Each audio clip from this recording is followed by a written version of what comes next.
Okay, so today, before we go into our regular Thursday topic, was important because we love to discuss hot topics on this show, and because the hottest topic in Nigeria right now Tests. are the pump prices. The pump prices are 1,030 naira in Abuja, about I think it's about 1,000 naira in Nigeria, in Lagos. I think it's about 900. Let me see what according to NNPCL, 98. it was moved from 885 in Lagos to 998. Now in Abuja, it was from 897 to 1,030. In other parts of the country, some are saying they have 1,040. So people are complaining, obviously, for obvious reasons, and everybody is lamenting, and it's important that we open our phone lines for Nigerians to call in to express their views on this new price hike. This is on the back of the fact that NLC have already called for an immediate reversal of the recent prices because obviously it's not economically viable for Nigerians to pay this amount at the pump price. So you can call us on 081 0764 1679, 09024163440. You can also send your messages on X. We'll be happy to read your messages also on YouTube. Just a few minutes to share your thoughts. Let me start with Nima because I know you were really lamenting this morning about the price of fuel. I mean, So you will not understand. Just yesterday morning before the announcement, the fuel that I bought for 40,000, they drove the car supposedly to the mechanic because I need to service my car. They did not service the car. They suck it up. They did not get to mechanic. I don't know where they went, and then they brought the car back, and I went to Mesh Software. As I was still saying, Nima, what will help you? We need help. I just look, notification on X, NNPC, it says 1,030 naira per litre. My spirit was down throughout yesterday. Because as I am now, I need manna from heaven. God should just come directly to me on this situation of things. How are Nigerians going to cope? I wanted to do a foriro yesterday. I needed to buy fish. A carton of panla is 55,000. Yeah. Something that we bought 24,000, we say it was God bless increasing. you. We say it was increasing. So I'm just pained at the hardship and continued increasing prices across board. We have all of this to deal with. Transportation is extreme. My way to toll gate this morning was 1,000 naira.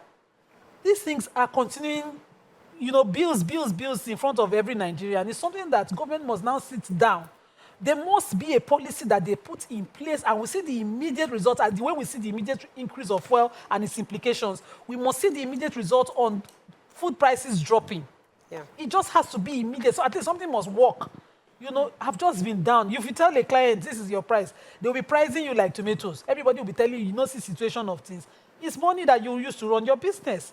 A lot of things are not just working right now. And NNPC, as a body, they should start to do policies that reflect Nigerianness. They must. I understand all this dollar increase because we had a guest on Monday, I think. Yeah. And the guest was putting things to us, trying to make us understand how a local refinery that we thought once it comes, there will be no logistic cost of shipping, landing costs, all those costs that they give us. And things would eventually change and be better for us. He was trying to make it make sense, and I do not understand it. The way I see it is that a refinery at our backyard is different from a refinery in Trinidad and Tobago, Malta, or wherever these refineries are. It has to be different. There must be a price change.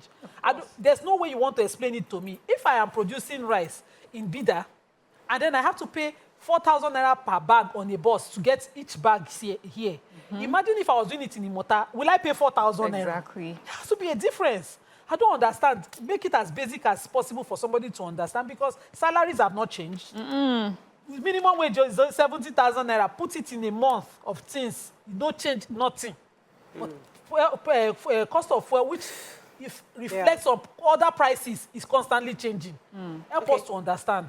Miriam, your thoughts? I mean, as I said, today is going to be serious lamentations because an increase in price has been in petrol price. We know what it means. There is just going to be a ripple effect in so many other things. Just September, as schools were resuming, I know what parents were going through. I talked to some parents who changed their children's schools, and this had to do with the petrol price at the time. I saw it reflecting on everything else. school buses that, you know, you normally pay for. Some parents say they couldn't afford anymore. Even some schools are saying, you know what, we don't even think this is the best deal for us anymore. It looks like there's going to be increase every other day. So all that, you know, plus food prices. I get, you know, someone supplies me some food items. Every week I get, the price of this has just increased to this. The price of this has just, like every week, and then you have this. So I really don't understand, you know, what this means as per government policies. At what point now would the government think, okay, let us step in? This is going, you know, this is going too far. Because as I see it as well, I won't be surprised if by next week we'll get another increment in price, in petrol price. So what are people supposed to do? I have staff who don't have cars of their own because they have to join transportation, and then they tell me that they can't afford transportation anymore, you know, because it's so expensive now. Like normal, regular people. So I'm not even talking of people who things have been down and out for them. Like normal, regular people who have been, you know, who have been sort of managing their lives are falling below the poverty line, for heaven's sake. Something has to be done, and has to be done quickly. I was thinking when you guys were talking concerning government intervention, because I know that they had talked about the CNG kits being given to transporters, you know, so as to reduce the cost of transportation. How far that's going, we don't even know. We don't have an update. We know they were giving out, I was hearing in the paper somewhere where they're giving out 10 kits, or they're giving out a certain amount of kits to certain states. That's definitely not sufficient for any state transportation. And it will take a while. It will take a while. So we need to know what, because that's also what NLC is demanding. What exactly are you doing? Yes, now, if you tell us there's nothing you can do concerning this one price, which I disagree, I'm sure there's something you can do, but what are you doing to mitigate? What are the options available for Nigerians, especially transportation? Mike, what are your thoughts on this? You see, the problem I find with government people is they do not understand where we are at, because they don't know the price of tomato. They don't have to. The price of tomato is far away. Someone is buying it. They are not. They are not in direct. Yes, they are totally disconnected from everyone else. I think so. I believe so. Some I are married. They have wives who are doing these things. Some of them, they are their wives that is most disconnected. Waiting consign and consign tomato. I'm giving you 1 million. Run the home. If you like buy tomato, increase. In fact, inflate the list. Your governor's wife will shopper now. You cannot be shopping in my 12. You see, look, yesterday they came to me. They said 4 gas are finished. So I used that corner to shout at everybody. 4 gas. The last time 4 cylinders. The last time I bought it, it was 17,000. I don't know how much it is now. They say it has gone down to 15,000. Even if it is 15,000, 4 is 60,000. 60,000. I was in a very bad mood. I was in a very bad place. When they tell me that gas is finished, they will tell me at the same time yam has finished. Yes. And you know how much you buy yam now? A tuber. Rice, meat. In fact, when they wrote the list. Okay, when I was traveling, I bought meat in the house, and maybe I bought some chicken. I said, okay, for the next 2 weeks, I don't want to hear anything. As I was entering the house like this, everything was gone. And I said, I'm really upset because I made sure there was food in this house before I left home. And there's no way you guys could have finished all this food, because she now reminded me that we are feeding this person and a security guard and this person, you know, like all the mouths that is being fed. Now multiply it. So I had to now do shopping again. And this is going back to what you said about that carton fish, fish. I bought that same carton, just 54,000. I bought 54,000. Imagine. A whole carton. I bought it from you before at 20-something thousand. That was the amount. This pala fish, the carton. 54,000. She was helpless yesterday. She said, I have a caller. Let me take this caller. It's been holding. Adebowale from Songo. Thanks for calling. Good morning. Good morning. Good morning there. This is Mr. Shobo Alewa calling from Songo. You're live. Go ahead. I want to ask. I don't understand though. See, this government is not really helping us. They don't offer us anything, and they are killing us every day. I'm a commercial driver. You believe I have to sell my commercial vehicle to go and get Keke Marua? Because the expenses we are doing every day is beyond what we are making. Now, yesterday as I'm working again now, I met fuel 1,001 again. How long are we going to continue with this? This government is just making life miserable for us.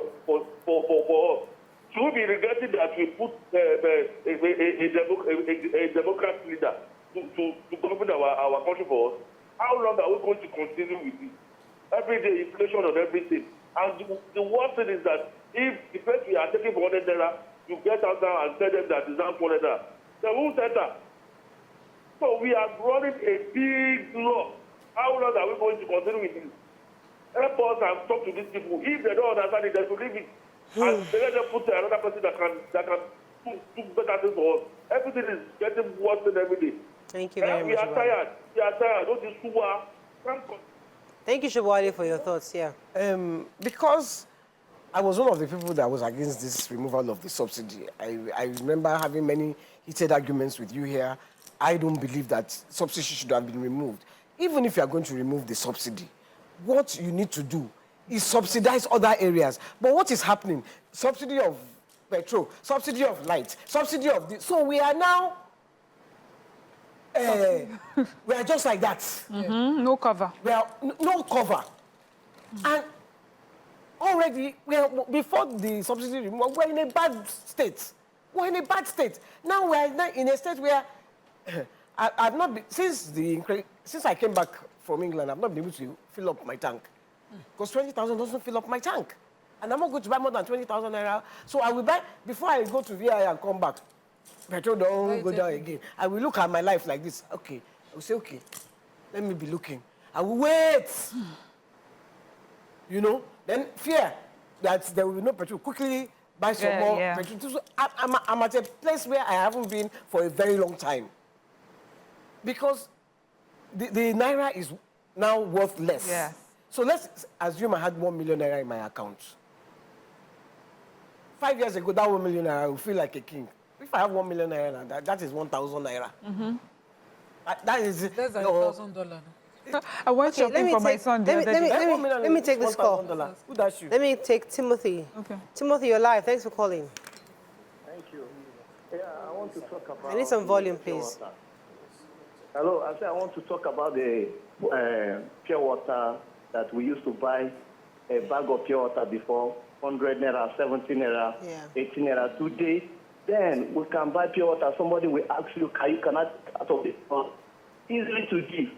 Now you hide it on your pocket. We don't allow anybody to even give somebody who is dying green. Look at the punishment that the federal government are pushing us to. Oh yeah, when they said Dangote is producing oil, I talk about as to push this matter everywhere. The oil himself will not get a profit, and that is it. I didn't hear you very well, Timothy. But you see, if you, going back to what our guest on Monday was trying to, I asked you a question to paint the picture, because sometimes we are focusing on now because it is now that we have to eat every single day. But the picture that I thought he was trying to paint for us is, okay, Go through. Right now, things in the next 6 months, 1 year, will hopefully begin to see some changes. Maybe the naira will begin to strengthen, because according to him right now, this naira for crude transaction that we're having for Dangote would help ease the pressure on the naira. And also, if we have more refineries, even private refineries, and what Dangote was also suggesting, that if we all begin to refine here, we'll not be depending on importing refined products anymore. Now we'll be an exporter, which means that people will be paying us top dollar for our petrol. So Africa will be self-contained, such that we are now a hub of petrol production, exporting. I'm trying to see the future. So we are going somewhere. We're not there yet. Yeah. And it's difficult for us every day. I'm trying to see all the sides. So as bleak as it is, there might be a silver lining somewhere. And is it possible, as media, we can try to help Nigerians see the silver lining also, as we are seeing the devastated So as media, as individuals, as Nigerians, we need to be careful that we're sure of that silver lining ahead. Because the problem a lot of Nigerians are facing, okay, let's even start with the removal of the subsidy.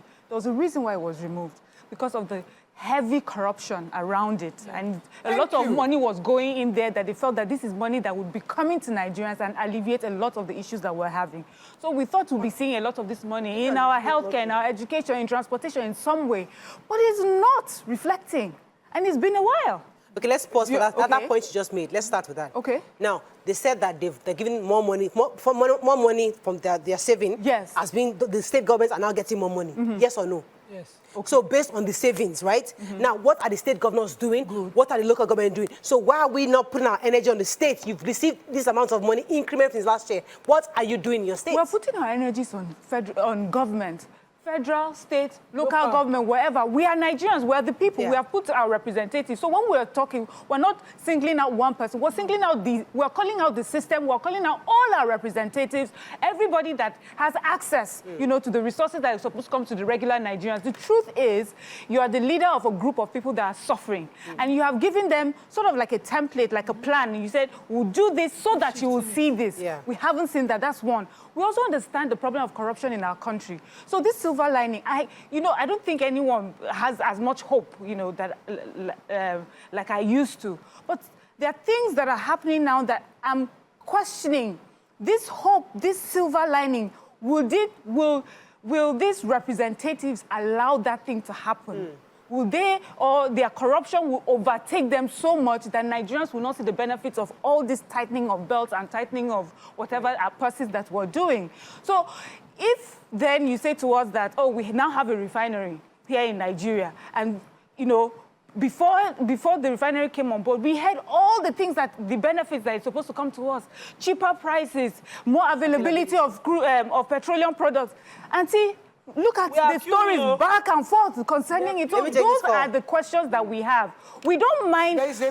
We don't mind tightening belts if we can see the end result. If we can see where it's taking us, but it's not leading us the path that they said it will lead us. That's why people are complaining. Hassan. Good morning, Hassan. Thanks for holding. Sorry for keeping you. Good morning, Morayo. Yes, go ahead, Hassan. I have something to say. They have succeeded in selling a dummy to us. But few of us, like me, are not carried away by that dummy. Prior to 2023 election, on this your new program, Tope and some of your members there subscribed to the removal of subsidy because they saw it as not benefiting the masses and our whatsoever. But now, you can see that the masses are benefiting from the subsidy. Subsidy is not a bad concept. Even the president was carried away by this dummy they sold to him. He came on stream, he floated naira. He came, subsidy is gone, and all of us are suffering for it. You can see the suffering reflection of it all over the sectors of the economy. Very soon, you will be seeing very few vehicles flying our roads. Hassan. Very few vehicles. Hassan, can I ask you a question? Thank you. All the candidates that were running for president, every single one of them said they were going to remove subsidy. No. But everybody, well, most of them, all the major candidates, well, the 3-4, and then also agreed to float the naira. And most of the experts from everywhere in the world, even on this table, we interviewed several experts, everybody said we should remove subsidy. And it's clear that many of us could not accurately predict what could happen afterwards. Nobody knew what was going to happen. Yeah. We were just saying, let us remove it. Not many people, YK, could not predict. Even the experts were not sure what was going to happen or the magnitude. They could have an idea what was going to happen, but the magnitude, nobody understood it. Now it happened. It's now left for the leaders to see what they can do to mitigate the effects. But Hassan, I mean, I wanted to come back to you. That's what I was posing the question to you. So what could have been done better? Let me tell you one thing. Yeah. Subsidy is never a bad concept. Certainly. All over the world. Absolutely. You see, when you have the means. All these experts coming to talk about the movement of subsidy. They lack the basic thought of subsidy. Yeah. in the sense that subsidizing production is never a crime. Even in the new world, there are government subsidized production of certain products to make those products accessible and affordable to the people. So the issue now, by throwing a baby with the bathwater, is never a logic. Me, I foresaw what is happening today because I came on this program. I said it to you that, look, removal of subsidy will mark a doom in this country. All right. Thank you very much, Hassan. I mean... Yeah, so let me allow someone else to speak, so I have a response to him. You see, before you remove something like that, I think what should have happened is they needed to plug all those holes. Yeah. There are holes. They were subsidizing more.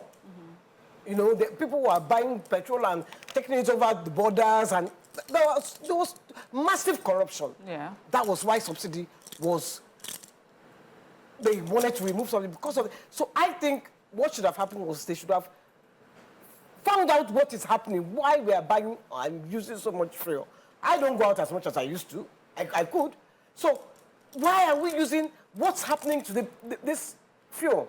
So I think that they should have done something like that first before they remove the subsidy. So I've always been for removal of subsidy because I just saw, I mean, the way it was explained to us, what we saw, you know, was a group of people. Remember the word cabal was thrown here and there. A group of people who have decided should have been arrested. Thank you. So that was on the basis of that. We said it did not make sense for all our money to be going to a small group of people, money that's supposed to come to Nigerians to help the lives of Nigerians. That is why I stood for the removal of subsidy.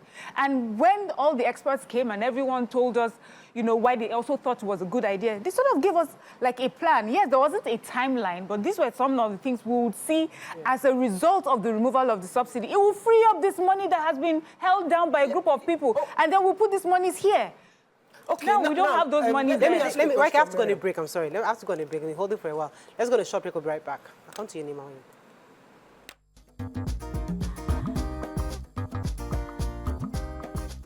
Stay tuned. Your View will be right back.